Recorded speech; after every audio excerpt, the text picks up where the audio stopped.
suami istri. Memang ada larangan dari Nabi SAW dan ini hadisnya sahih. Ini harus diingat bagi yang mengurus jenazah, khususnya bagi yang meletakkan jenazah di lahat. Adapun yang lainnya tidak ada ketentuan. Ya, bagi yang mengantarkannya, bagi orang yang menyaksikannya di atas pusara, di atas makam, nggak masalah. Ya, bagi yang turun, khusus yang turun, biasanya 3 orang ya Pak ya. 3 orang yang turun ke lahat, mereka terkena hukum yang semalaman masih hubungan suami istri tidak boleh menurunkan jenazah. Ini ketentuannya. Wallahu alam bishawab. Bagi yang menurunkan jenazah itu ada 2 cara. Pertama, jenazah diturunkan langsung diterima. Jadi 3 orang langsung terima. Ini menurunkan jenazah dari arah kiblat atau sebaliknya. Kemudian ada cara yang kedua, menurunkan jenazah dari samping. Dua-duanya boleh. Jadi boleh diterima 3 orang, boleh dari samping. Ya, dua-duanya boleh. Tidak ada ketentuan khusus dalam menurunkan jenazah.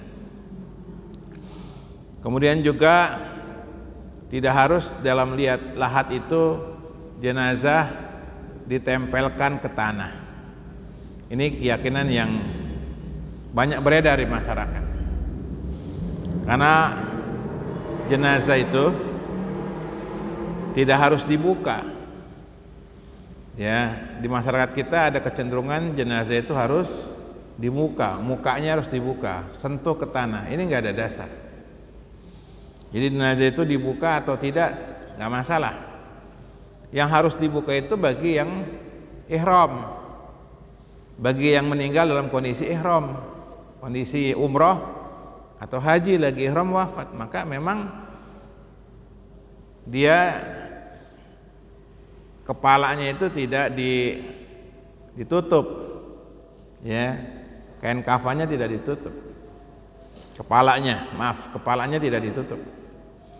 Tapi kalau jenazah secara umum, maka itu boleh ditutup, gitu. Gak ada keterangan kalau ditutup ini gentayangan dan seterusnya. Nah, jadi jenazah itu boleh tutup, boleh tidak. Ya, di masa Nabi SAW pernah kejadian sahabat Mus'ab bin Umair, dia kain kafannya ngepas, kalau ditutup wajahnya, kakinya kelihatan. Ditutup kakinya, wajahnya kelihatan. Nabi perintah tutup kepalanya dan kakinya dikasih rumput, karena waktu itu tidak punya kain kafan lagi. Maka jamaah sekalian, kepala ditutup, nggak perlu dibuka. Sebagaimana keyakinan orang, konon mukanya harus tempelkan ke tanah. Juga di dalam kuburan itu tidak ada azan dan qomat. Ini juga masyarakat kita masih banyak azan dan qomat di kuburan. Sama sekali nggak ada dasar dari Al-Quran maupun Al-Hadis. Ya, di masa Nabi wafat, para sahabatnya wafat, ribuan orang wafat di masa Nabi, nggak ada yang diazankan dan dikomatkan dalam lahat itu. Ya, demikian juga imam-imam mazhab nggak ada yang perintahkan azan dan qomat. Azan dan qomat itu syariat khusus ketika sholat. Nah, kemudian yang kedua tadi apa Pak? Iya, buka sendal. Buka sendal itu sunnah. Ya, ketika melewati sela-sela kubur. Jadi di kuburan itu ada 2 jalan. Jalan besar yang buat mobil, yang suka mobil lewat, ambulan, itu kita nggak buka sendal nggak apa-apa. Tapi kalau sudah melewati sela-sela sisi-sisi kubur, samping-samping kubur, maka sunnahnya buka sendal. Kalau tanah atau tempat tersebut tidak berbahaya. Tapi kalau berbahaya seperti banyak kuburan yang masih tidak teratur, banyak duri, maka dibolehkan pakai sendal. Ya, sekali lagi, kalau ada bahaya di situ, banyak duri, banyak beling umpamanya, ya kan, maka dibolehkan pakai sendal.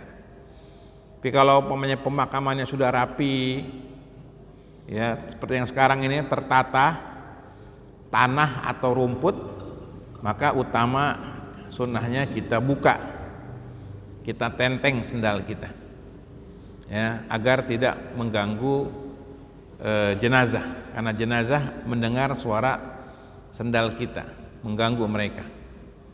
Wallahu alam bishawab. Tapi kalau kita bahaya, boleh pakai sendal, gitu. Boleh pakai sepatu.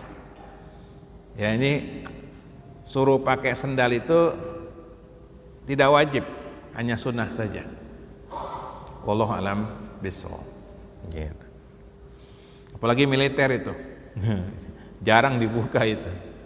Ya, kalau upacara militer kan di pemakaman itu rata-rata nggak buka sendal. Tapi kalau yang ngerti itu buka sepatu atau sendal di pemakaman. Wallahu a'lam bishawab. Ya, ya Pak.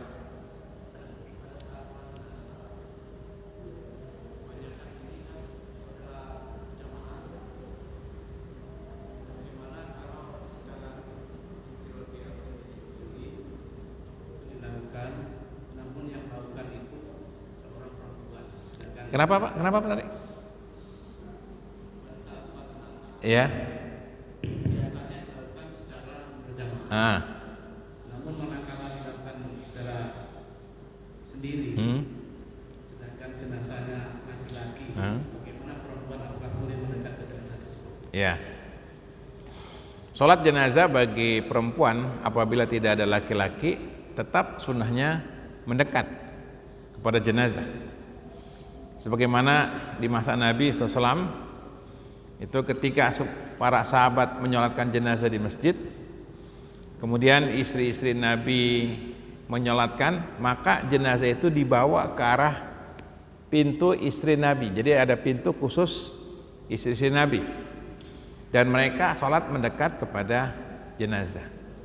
Jadi tetap sama hukumannya, sama hukumnya laki-laki dengan perempuan. Manakala perempuan ingin menyolatkan jenazah dia sendirian atau sama-sama perempuan, maka tetap mendekat ke arah jenazah, ya, tidak diberikan pengecualian, ya, tetap posisinya mendekat ke arah jenazah, gitu Pak, ya.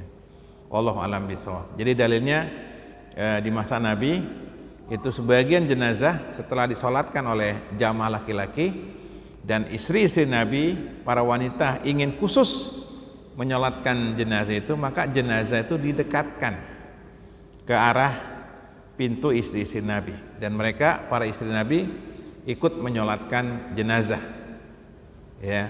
Wallahu a'lam bishawab. Ya Pak.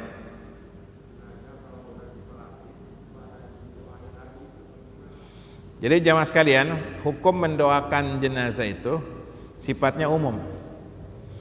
Sejak jenazah itu wafat, terus mendoakan kapan saja, baik sudah disolatkan maupun sudah dikuburkan. Ya, jadi secara umum mendoakan jenazah itu sejak jenazah itu wafat, baik sebelum dimandikan, sesudah dimandikan, sebelum dikafankan, sesudah dikafankan, terus kapan saja. Nah, adapun sebagian orang yang keliru itu habis sholat jenazah dia membacakan doa khusus panjang gitu. Dan ini pernah kita bahas dalam bahasan kita, harusnya doa itu dibaca ketika sholat jenazah. Ini yang bagus. Doa yang panjang itu harusnya dibaca dalam sholat. Karena sholat jenazah itu artinya doa buat jenazah. Selesai, sudah. Maka tidak ada riwayat habis selesai jenazah, habis selesai sholat jenazah ada doa khusus lagi, nggak ada. Gitu. Langsung diangkat. Kalau kita mau berdoa secara pribadi, iya. Ya, secara pribadi boleh. Sama kayak ngangkat jenazah. Nggak ada doa khusus. Tapi kalau kita mendoakan secara pribadi, perorangan, tetap disunahkan. Allahumma ighfir lahu warhamhu wa'afihi wa'fu anhu. Allahumma ighfir lahu warhamhu wa'afihi wa'fu anhu. Allahumma ighfir lahu warhamhu wa'afihi wa'fu anhu. Secara pribadi silakan. Ya, kayak habis sholat jenazah. Tetap pamannya karena dia itu orang yang berjasa dalam hidup kita, orang yang dekat dengan hidup kita, tetap kita doakan Allahumma ighfir lahu warhamhu wa'afihi wa'fu anhu dan seterusnya. Ya, tanpa harus dibikin secara berjamaah. Lebih tepatnya tidak ada lagi doa. Tapi secara pribadi tetap si jenazah itu butuh doa dari kita. Ya, bagi keluarganya terus dia berdoa, perbanyak doa. Karena si mayit itu sudah tidak bisa berbuat apa lagi, tidak bisa berbuat apa-apa lagi. Wallahu a'lam bishawab. Ya, Pak. Pakai itu, Pak, pakai mic. Oh, udah kencang nih.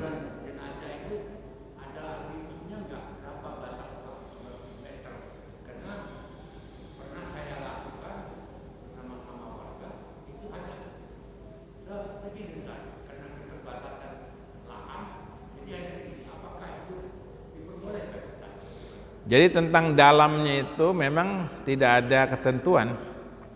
Artinya selama itu tidak terbuka longsor, mayat itu tidak keluar dari lubang kubur, maka dibenarkan. Seperti sekarang kasus ditumpuk.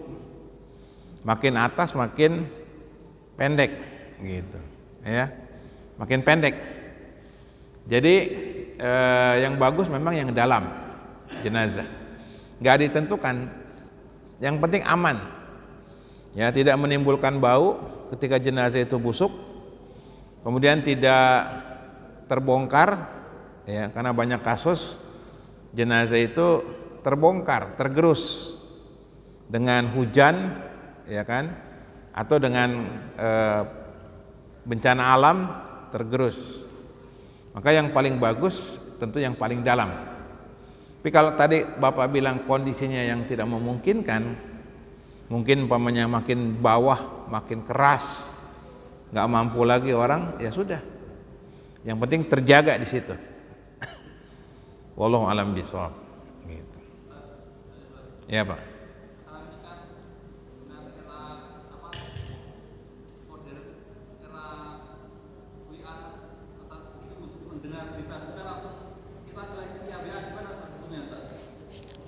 Menyebarkan berita kematian ada dua.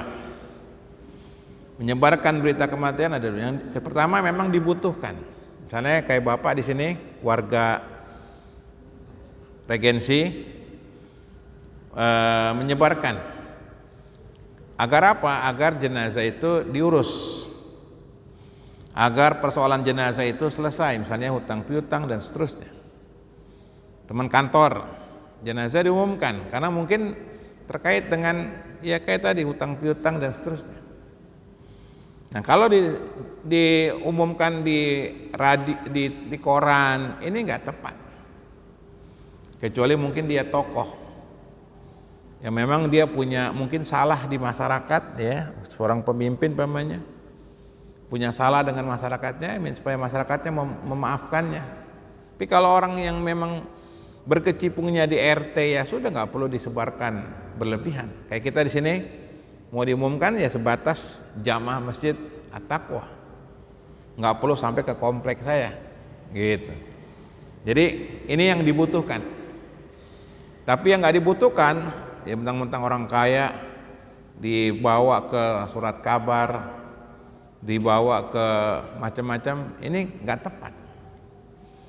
Demikian juga sebagian kawan-kawan berlebihan sampai saya bersaksi, nggak perlu begitu.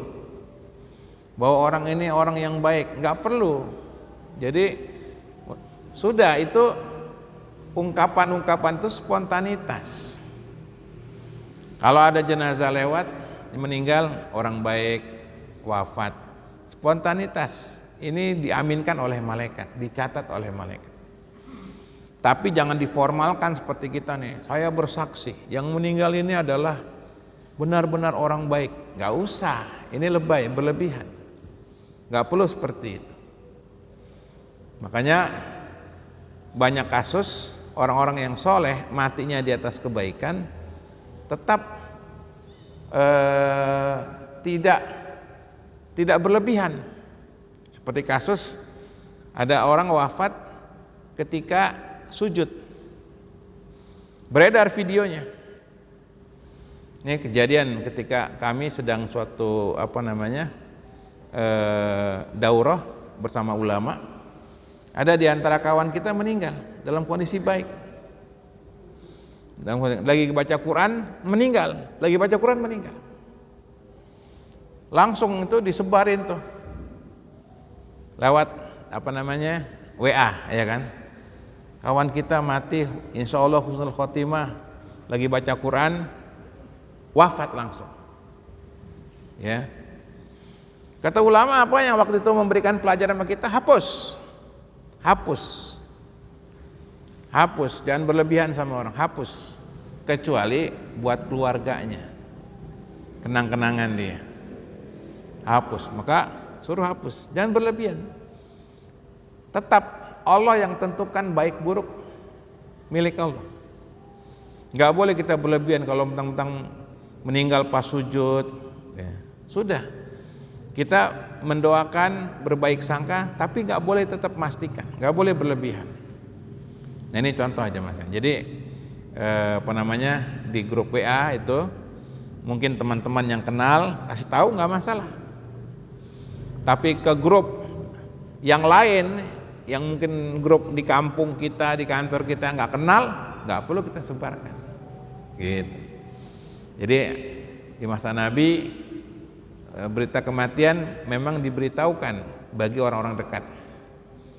Makanya di antara wasiat banyak para ulama ketika mereka wafat, wasiatnya apa? Tolong jangan sebarkan berita kematian saya kecuali kepada keluarga saya dan orang-orang yang dekat dengan saya. Karena pada prinsipnya kalau orang itu baik, secara otomatis berita kematian itu tersebar dengan kebaikan. Sebaliknya kalau orang itu jahat, maka berita kematiannya akan tersebar sebagai bentuk kejahatan. Jadi begitu dia wafat, kalau orang jahat itu terkenal, tersebar, orang akan mendoakan keburukan. Mati juga tuh orang. Gitu. Kalau yang meninggal baik, ya kan, maka tersebar juga berita kebaikan. Orang kan menangis. Gitu. Menangis. Gitu. Orang kan tahu ini orang baik, nangis. Ya, beberapa tokoh nasional itu, ulama ya di negeri kita, begitu wafat, waktu itu belum ada handphone, zaman 90-an gitu ya Pak ya. Tapi beritanya tersebar. Ya, orang kan menangis. Kenapa? Orang baik. Orang baik gitu. Orang baik. Itu sunatullah. Jadi nggak perlu dibesar-besarkan kayak kasus selebriti meninggal, kayak kemarin tuh siapa tuh yang pemain jazz itu, ya pemain jazz ya kan, artis ya Pak ya, yang pemain jazz itu, pemain jazz, TV disiarin gitu, nggak perlu seperti itu. Tetap aja orang tidak kehilangan.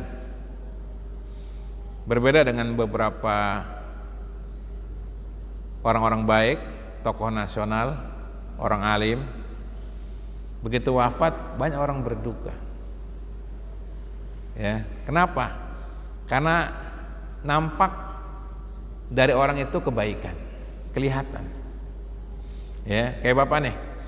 Bapak kalau saya tanya, tapi yang jawab ya, Pak, sekarang nih yang rese siapa? Bapak bisa jawab. Itu nanti kalau mati orang bersyukur tuh. Ya, alhamdulillah mati. Gitu ya. Bapak nggak usah jawab, siapa yang jelek nih Pak? Di antara pemimpin yang sekarang ini, siapa yang jelek? Orang tahu, oh si fulan. Gitu. Siapa yang baik di antara pemimpin kita yang sekarang ini? Orang kan juga tahu, oh si fulan, dia berjasa. Gak bisa dibohongin Pak, itu fitrah. Itu fitrah. Gitu. Ya. Wallahu alam bishawab. Ya. Ada lagi? Ya. Hah? Doa? Ya. Oh, di antara hal yang baru sekarang ini doa lewat WA. Hukumnya gimana? Boleh. Sama dengan tulisan, sama dengan kertas. Ya, zaman dulu ada namanya kartu lebaran ya kan? Kartu lebaran mengucapkan selamat hari raya. Ada kartu lebaran. Nggak laku. Ya. Sekarang laku pakai WA. Sah. Sebagaimana kita orang mengucapkan salam. Jadi kalau bapak-bapak dapat ucapan salam dari WA, wajib dijawab. Cuman jawabnya ada dua. Boleh jawab ditulis, boleh jawab di lisan. Misalnya ada orang ngirim WA, Assalamualaikum Pak, gimana kabarnya? Gitu. Saya nih lagi ada di Bekasi, bisa ketemu nggak? Gitu.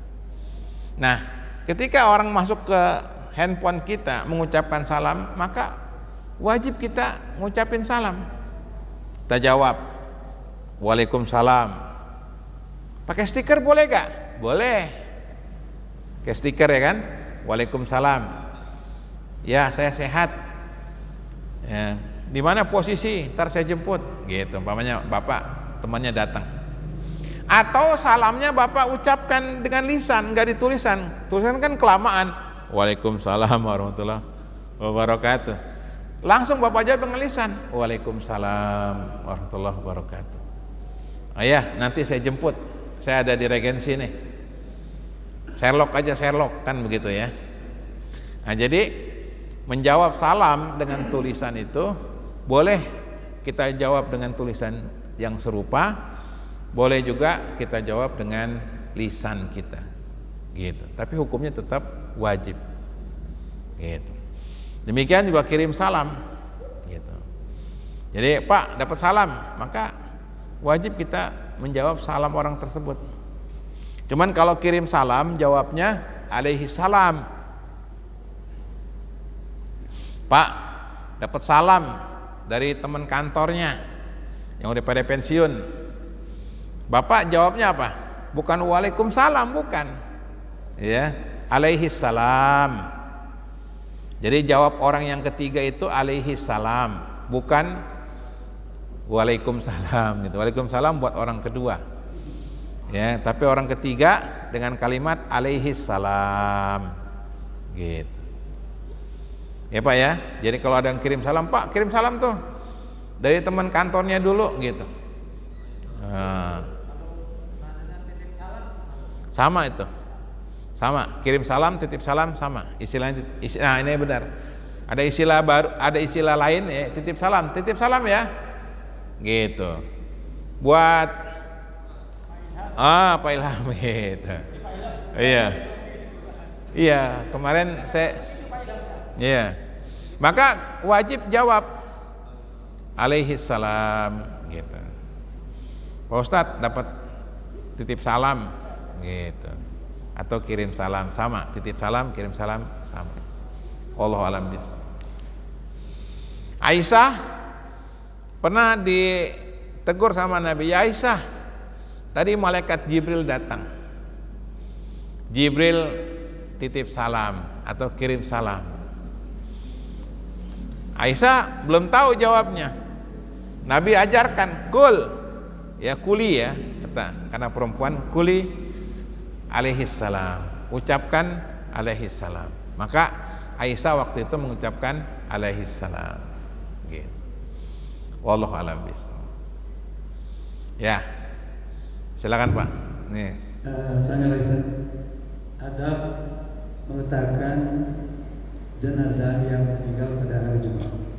Sangat dimungkinkan jamaah penuh, namun biasanya diletakkan di belakang, sementara ada jamaah yang tidak dapat tempat tinggal di luar. Sebaiknya diletakkan di belakang. Memang kalau di Haram, di Nabawi, ada tempat khusus meletakkan jenazah di pinggir masjid, ya, di pojok-pojok masjid. Jadi sebenarnya yang terbaik kalau kita masjidnya nggak terlalu besar, jenazah itu tetap di ambulan. Kan ketika mau disolatkan baru dikeluarkan dari ambulan, ya, bukan taruh di masjid, karena ada larangan sholat di masjid yang ada kuburan, termasuk jenazah di situ. Maka kalau ada jenazah jangan sholat. Yang ada sholat jenazah, jangan sholat. Gitu. Ketika ada jenazah, tunggu sampai jenazahnya dikeluarkan terlebih dahulu. Maka yang terbaik adalah jenazah tetap di ambulan. Gitu. Maka ketika waktu orang tua saya wafat, saya bilang sama petugas tetap di ambulan, ya, karena hari Jumat waktu itu juga hari Jumat, kan nanti mengganggu orang sholat. Biar selesai sholat Jumat diumumin bagi jamaah kiranya bersedia untuk sholat jenazah, baru jenazah dikeluarkan. Ya, kecuali kayak di Istiqlal terlalu jauh, ada tempat khusus dia di paling belakang, jangan di depan. Ya, ini peletakan jenazah. Begitu tuntunan dari para ulama. Nah, bagi keluarganya yang pernah saya jelaskan kemarin, kalau dia minta sholatkan di masjid, maka yang menyolatkan itu adalah pengurus masjid. Kecuali kalau pengurus masjid menyerahkan kepada keluarga, ya. Jadi kalau kita masuk suatu masjid kayak di Haram, itu yang sholatin ya imam sana, ya. Kalau keluarga itu kalau di luar masjid, nyolatinnya di mana? Di rumah, rumahnya gede, jadi imam adalah keluarganya. Tapi kalau dia titip ke masjid, maka yang nyolatin adalah pengurus masjid, kecuali kalau pengurus masjidnya mengizinkan keluarganya. Saya begitu, Pak Imam, Pak Ustadz, kiranya berkenan jadi imam jenazah orang tua kami. Kata DKM-nya, Ustadz aja, gitu kan. Formalitasnya memang pengurus dulu. Artinya di suatu tempat DKM ini itu harus dihormati, gitu. Makanya kesalahan sebagian kawan-kawan jamaah tabligh itu main dakwah saja, nggak boleh izin. Ini ada pengurusnya. Kalau pengurusnya izinkan nggak masalah. Jadi jangan langsung ceramah, nggak boleh, haram hukumnya. Sama kayak imam. Kita masuk suatu wilayah, suatu masjid, langsung jadi imam, nggak boleh, haram, dosa kita. Ada DKM-nya, kecuali kalau diizinkan. Silakan Pak, jadi imam, karena di sini imamnya kebetulan lagi pada pulang kampung, umpamanya gitu. Lebaran, boleh, itu etika. Ya, wallahu alam bishawab.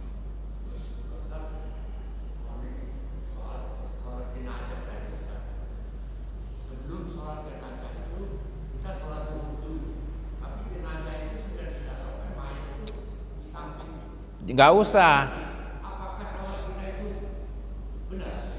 Sholat apa? Sholat wajib. Sholat wajib, sholat sunnah. Kalau memang tidak bisa, nggak apa-apa. Darurat. Ya. darurat. Maka kalau ada jenazah jangan sholat dulu, biarkan sholat jenazah dulu sampai jenazah keluar dari masjid. Gitu. Makanya tidak pernah terjadi di masa Nabi lagi sholat jenazah dibawa ke masjid. Gitu. Jadi di luar waktu sholat jenazah di masjid dibawa ke masjid. Tapi kalau sedang sholat tidak dibawa ke masjid. Gitu. Jadi dibahas dalam kayak ini bahasan-bahasan fikih. Tapi kalau kondisi darurat sudah dibawa gitu kan, sudah di depan, sudah salat wajib langsung. Makanya ini harus diatur oleh DKM. Kadang orang belum azan nih umpamanya ya, main taruh depan aja gitu. Gitu. Iya gak Pak? Kan suka ada gitu ya, main taruh aja. Jadi kita saya pernah kejadian itu sama beberapa para ustadz besar gitu. Ya sudah, kita sholat wajib saja karena sudah dimasukin sini. Nanti habis sholat wajib langsung kita sholat jenazah gitu. Jadi intinya jangan langsung buru-buru. Ini banyak orang karena yang bawa jenazah itu nggak ngerti, begitu turun ambulan langsung dibawa paling depan. Jangan, kecuali sudah selesai sholat gitu. Jadi belum azan langsung dibawa, itu banyak nih. Makanya perhatian bagi DKM, kalau ada yang mau disolatkan di masjid, kasih tahu jangan jenazahnya diturunkan dulu, tunggu instruksi imamnya. Ya, bawa ke dalam sini kan begitu. Itu berwibawa pengurus masjid. Berwibawa, bawa sini. Ini jangan main taruh aja kan gitu ya. Plok gitu. Ya, baru ajan ya kan, itu banyak seperti itu, nggak tepat, keliru. Sholatnya sah Pak, ya sholatnya, hukum sholatnya kan, sholatnya sah, cuman tidak etika. Sholat ada jenazah, ya, wallahu alam bishawab. Silakan, tanya lagi, masih ada waktu. Iya Pak.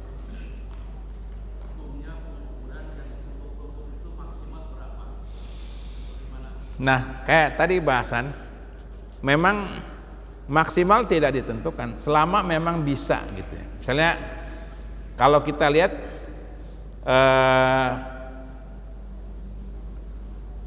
jenazah awal bawahnya itu sudah pendek tadi, maka nggak boleh ditumpuk. Kalau masih agak dalam, ya tumpuk dua. Kalau dalam sekali memungkinkan tiga, nggak diatur. Ya tadi Bapak nanya dangkal ya Pak ya.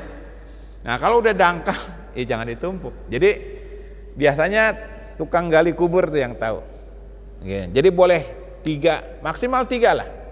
Karena di hadis 3. Ya di hadis 3. Karena kalau ke dalam juga orang nanti nggak bisa naik gitu ya. Jadi 3. Jadi asal dia biasanya ada papan ya. Kalau kita pakai papan, asal udah ada papan jenazah yang di bawahnya, sudah cukup berarti. Tumpuk. Yang kedua, misalnya mau yang ketiga sampai kelihatan papan jenazah yang kedua, jangan digali lagi.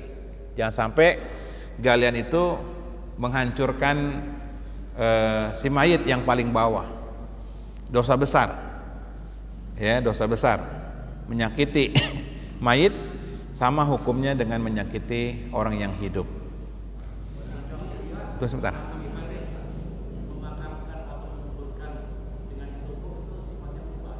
Mubah, boleh.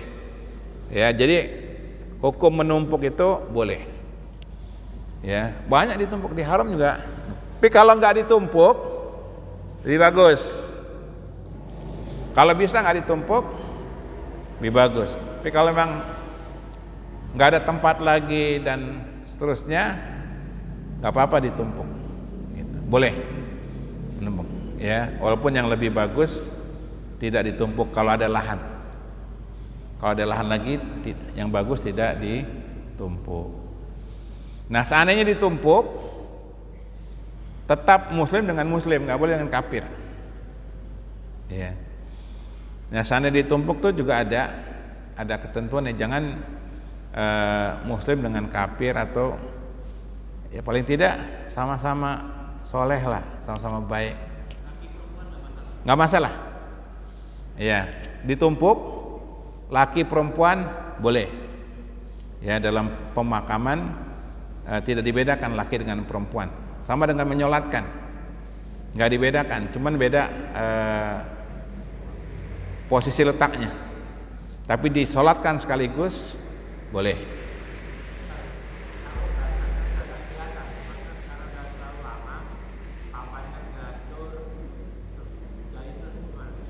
Nah, makanya orang yang gali itu yang saya bilang tadi, yang gali yang tahu, ya, yang gali yang tahu.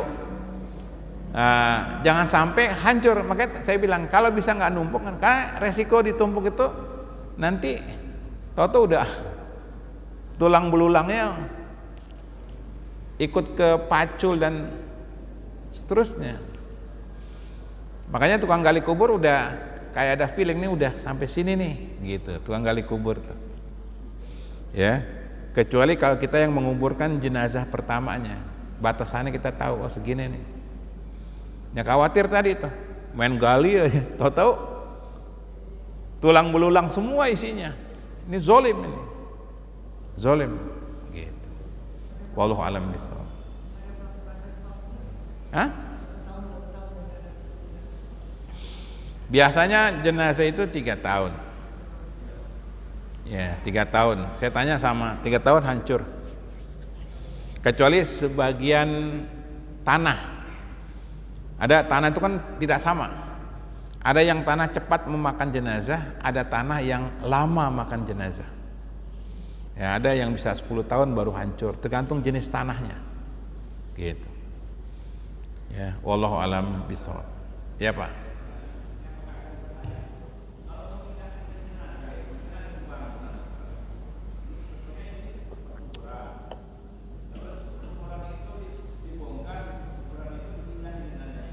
Ya. Memindahkan jenazah kuburan tanpa ada alasan syar'i haram. Ya, misalkan alasan syar'i, kuburan di rumah, pindahin, iya, ini syar'i. Karena salah menguburkan jenazah di rumah itu salah, pindahin. Kemudian pemakaman mau digusur hotel, nggak boleh. Buat hotel nggak boleh, buat mall nggak boleh, buat hajat orang banyak masih boleh. Jalan, ya kan, jalan kalau hajat orang banyak. Tapi kalau buat kafir, wah menyakitkan memang. Orang muslim tuh hidupnya digusur, matinya digusur juga. Bapak lihat tuh jalan layang tol itu, begitu grand wisata belok dia. Jembatan grand wisata nggak dibongkar, tolnya belok. Kenapa? Naga juga yang punya, ya kan? Sama-sama naga, ya kan? Iya, itu bisa tuh dihormati tuh. Masa kuburan kaum muslimin nggak dihormati? Nggak boleh sebenarnya. Nah, kalau tadi pertanyaannya kalau memang syar'i boleh, kalau nggak syar'i nggak boleh main bongkar-bongkar. Iya, buat mulai. Ya apa?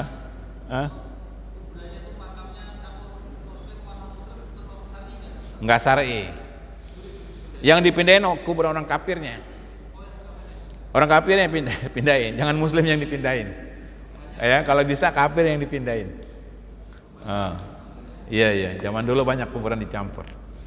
Demikian kurang lebihnya saya mohon maaf, dan mudah-mudahan Ramadan ini kita pulih, wabah diangkat, dan yang sakit kita doakan sembuh, dan kita mudah-mudahan dikasih umur panjang, bisa ketemu lagi sesudah Ramadan.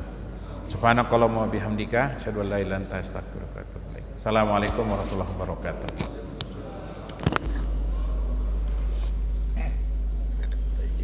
Ya, sama Pak.